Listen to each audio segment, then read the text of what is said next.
ายใจเวลาเมาแล้วพอดระบุไป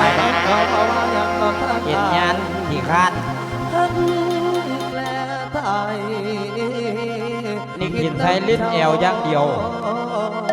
เสียงดเอาดอกแท้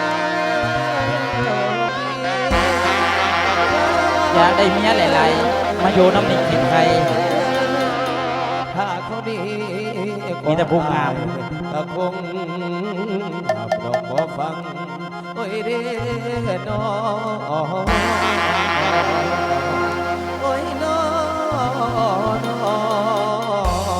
งอ้าวลุกขึ้นลุกขึ้นไปเอาที่เลยสบายใจ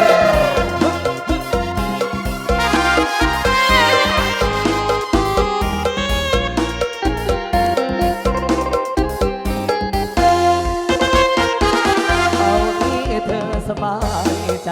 ถ้าอยากจะไปคงไม่มีใครเหนี่ยวรั้งที่ไม่มีสิทธิ์ที่จะคิดกะครั้งเมื่อมีความหวังข้างหน้าแต่ดีก็ไปเอาพอเสร็จแล้วก็จะเป็นน้องเลยทุกอย่างเพื่อเจ้ายังมีเขาดีกว่านี้อีกใช่ไหมเอาลาเอาที่สบายไปสาวไปน้องลาเจ้าจงไปดีถ้าอยู่พอรำคาญบ่มีความอ่านบ่มีความสุขเป็นทุกข์ทั้งปีถ้ายังมีทางเปิดใจให้เจ้าเต็มที่ก็ยังจำสิ่งดีๆที่เคยมีต่อกันมานานก็ต้องการมีความตั้งดอกนาก็ต้องการมีความตั้งดอกนาฉันคิดว่าไปแล้วนี้ก็ดีทั้งให้กับสมใจก็อยากให้ทุกดวงมีทุกอย่างเรามีความสุขเอาหวานเรื่องเองนะ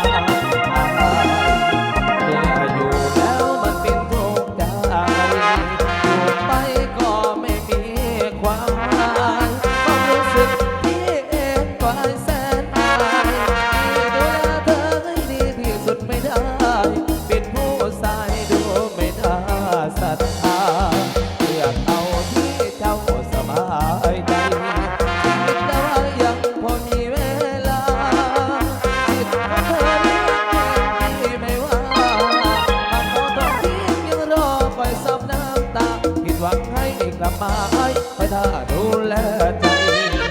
รับได้กับสิ่งที่เธอท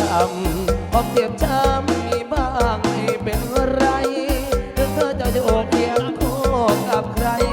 อยากให้อภัยเจ็บเพียงใจสู้ทนเอาจะได้มันสุขใจเจ้าจะได้มันสุขใจเจ้าเพื่อให้เขาสิ่งดีก็ผิดสิ่งดีก็ผิดสิ่งดีก็ผิดทุกชีวิตก็ห้ามลงบ่ได้บ่ได้บ่ได้บ่ได้บ่ได้บ่ได้เก็บความรักไว้โดนตาม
ท้องสวดกัน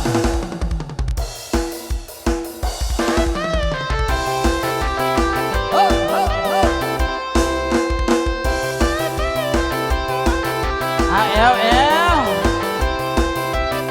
พอสะบัดทุกวันตาน้องเอ้ยพี่มานั่งทำตาปิ่มน้องอายุ30กำลังยังสวยตึงตรังน้องเอ้ยเข้าจังเขาดังอาโม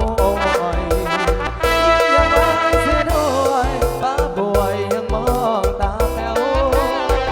ชอบใครจะเสือว่าแม่บุญเหลืออายุมากแล้ว30ยังแจ๋วแม่เจ้าสัจจนหน้าจี โอ้แม่กำลังเมื่อทันน้องเคยมามันเอาเมื่อตอน30 แม่สิบ เธอแม่แก้มสาวอิน30ดูสิยังสวยแม่ยายสีนะบ่มักมักแม่โอ้โอ้ ขอเอวแม่ใหญ่สีเด้อท่าของจ่อง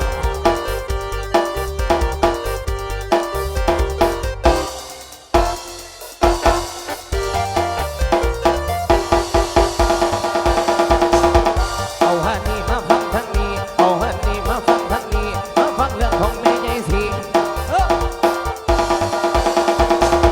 สาวผู้ดีชื่อว่าเชอรี่เป็นลูกสาวของแม่ยายสีพ่ออีหลีชื่อว่าลุงมีไปเฮ็ดงานอยู่ชลบุรีชาวเชอรี่เพิ่งไปขาย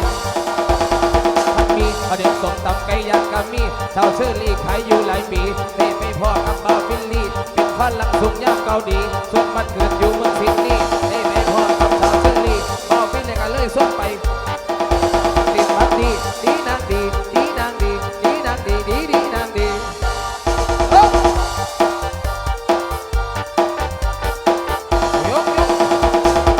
ชาวเชอรี่เศร้าไข่พัดมีพาฟิลลี่ไปหายายสีเมาแท็กซี่ไปบ้านน้องพี่พัทรบุรีแวะซื้อกาดลีครับไปฝากพ่อมีบิลลี่เป็นคนใจดีซื้อบักมีไปฝากยายสีแล้วบ่บักมีเอาบิลลี่ก็เลยถามยายสีเป็นจังคือบ่บักมียายสีก็เลยตอบบิลลี่ว่ามักมียานมันเต็ดมืออีหลีบิลลี่บอกว่าไอ้ซอรี่ไอ้โมโหอีหลีบ้าบ่มักกันแม่ยายสีแล้วบ่มักมีแม่ยายสีแล้วบ่มักมีแม่ยายสีแล้วบ่มักมีดีนางดีดีนางดีดีนางดีดีดีนางดี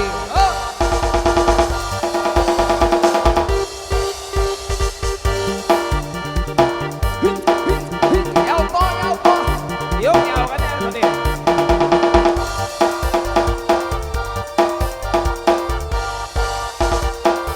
มาเมื่อนี้เมื่อสันวันดีบิลลี่แต่งกับเชอรี่สาวลูซี่โมหักเชอรี่ดีจะสิไปงานไม่สีเฝ้าไหลน้ำทางบอดียังต้องสังกะสีเลยบาด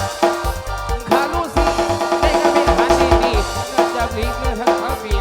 ให้เพื่อนพวกมีได้มากมีเรื่องมากมียันมันเต็มมืออีเลี้ยมืออีเลี้ยมืออีเลี้ยมืออีเลี้ยแม่ยังสีแล้วบ่มักมีแม่ยังสีแล้วบ่มักมีแม่ยังสีแล้วบ่มักมีดีนางดีดีนางดีเด้อนางดื้อเด้อเด้อนางดื้อ เอาพิเศษให้ทั้งสุภาพสตรีตามคำขอนำมาเอาบัสลบเตะเตะซิว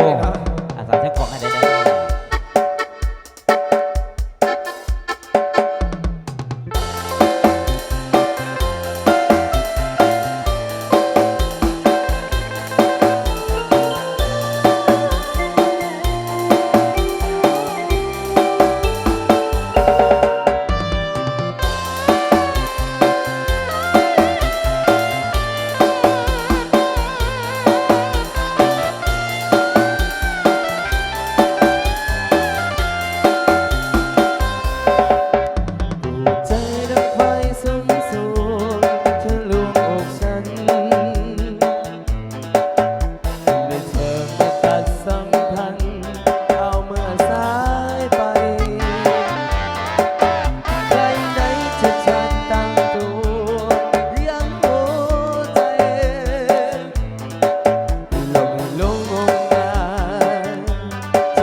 ก็ดี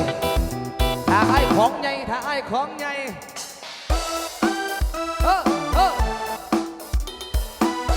บุรีรัมย์เดี๋ยวต้องให้สารสกวันออทางเพราะ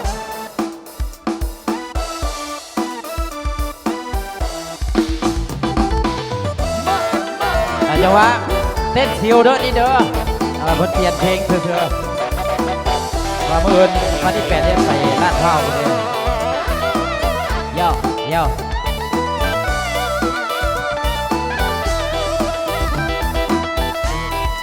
ใส่เธอนั้นเลยบ่มีใจหักเจ้าเขาเอาไปหูอยู่ไอ้มันคงบ่หลอกเขาเอาน้ำแดงให้บ่เจ้าใส่คลิปยังน้อใจคือดำแท้จอบซ้อมเบิ่งน้ำเบิ่งเจ้าไปกับเขาบ่อยากกินฮอดเขาหูบ่ใจน่าไม่สิมีใจให้อายแน่บ่น้องอายรูปหล่อคือเขาได้บอกอายสิขอเปลี่ยนแปลงเพื่อเจ้าอายก็ใส่น้องนั้นสิมีใจให้อายแน่บ่น้องอายรูปหล่อออร่าขอได้บอกอายสิขอเจ้าเป็นแฟน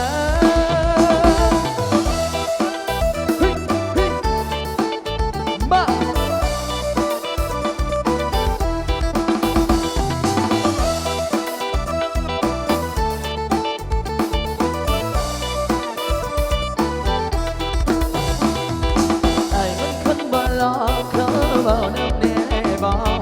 เจ้าใส่คลิปยังน้อหน้าคือดำแท้จอบซ้อมเบิ่งน้ำเบิ่งเจ้าไปกับเขาบ่อยากกินฮอดเขาคู่บ่ถ้าไอ้หน้าไม้น้องนั้นสิมีใจให้ไอ้แน่บ่น้องไอ้รูปหล่อคือเขา ไอ้สิขอเปลี่ยนแปลงเพื่อเจ้าได้นั้นสายน้องนั้น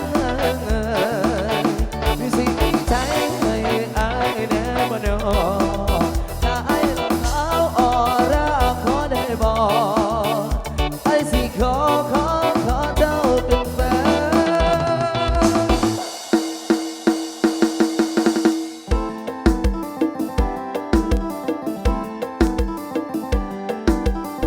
สาวเชียงหวัง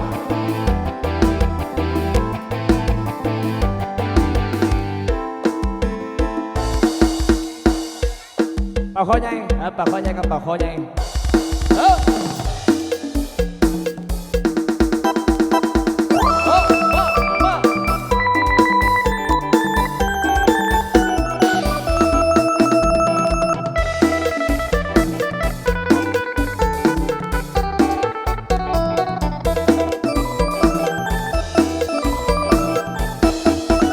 เดือนสามออกไม่สามคำแต่มาย้ำละสาวบ้านผู้ไทยมาคำคุณควันเขาเป็นเหตุของเก่าละของพ่อผู้ไทยสาวบ้านวัฒนธรรมใหม่รักษาไว้ประเพณีอันดีงาม สาวเอ้ยมีสู้แล้วบอกไอ้อยากขอเคียงคู่สบายมาผูกมิตรหน้าแลงผู้สาวแก้มแดงและน้องจงเห็นใจโปรดสงสารผู้บ่าวบ้านไกลโปรดที่ไปมาเป็นเคยแม่นาง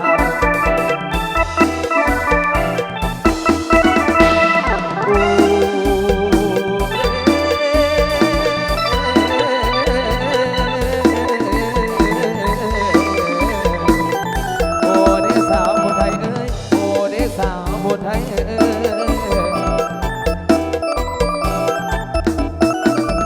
แพงเอ้ยสาวผู้ไทยนั่นเลยน้องให้นักโอดต่อสาจำไว้เกลือตาอาบไก่ผู้งามเอ้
เอาอีกบ่อีกบ่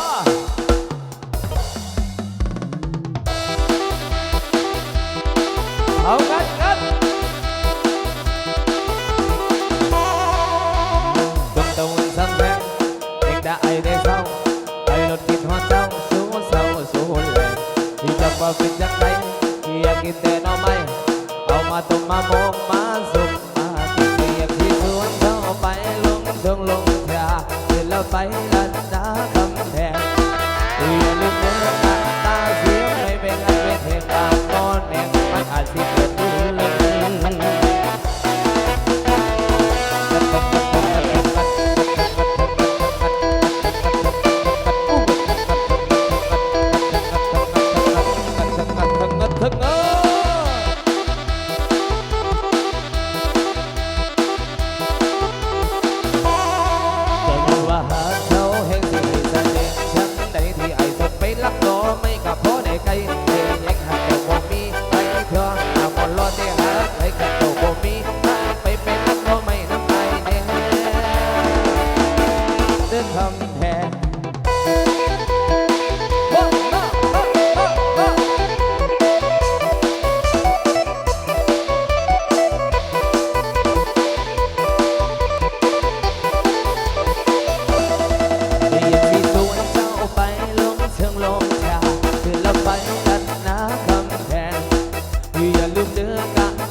ว่าจากเพลงนั่นแหละฮอบเนี่ยลืมนับ